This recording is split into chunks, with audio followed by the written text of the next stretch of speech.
Ce soir, le Grand Prix catholique de littérature est remis, comme chaque année, mais devant un public très restreint du fait du contexte sanitaire.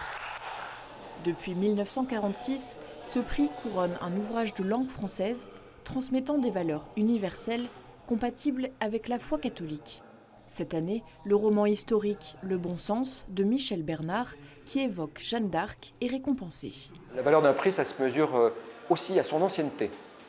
Et c'est un prix très ancien, c'est le 74e. Ça veut dire que j'ai une longue lignée de prédécesseurs et un certain nombre d'entre eux sont des écrivains prestigieux.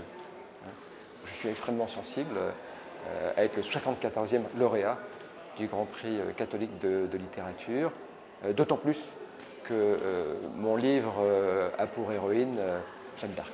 Ce que j'ai trouvé, c'est que pour une histoire qui semble archi connue, qui a donné des centaines et des centaines d'ouvrages, j'ai trouvé que c'était extrêmement original comme approche et surtout très, très modeste.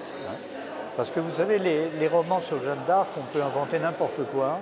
Et même, quelquefois, il y a des prétendus historiens qui racontent l'histoire de Jeanne d'Arc suivant leur propre pensée. Bon, ça n'a rien à voir. Non, j'ai trouvé que c'était un livre fort bien écrit, avec beaucoup d'inventions, mais des inventions discrètes surtout. Et c'est ça qui m'a plu.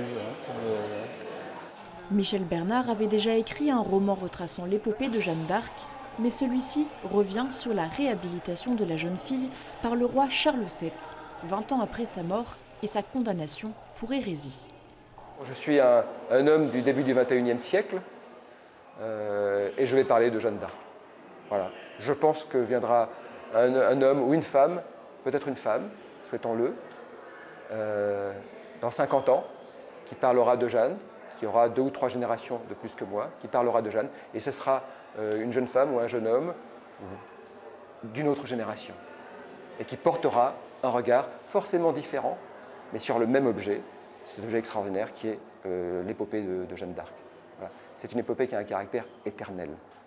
Un bel hommage à Jeanne d'Arc en cette année du centenaire de sa canonisation.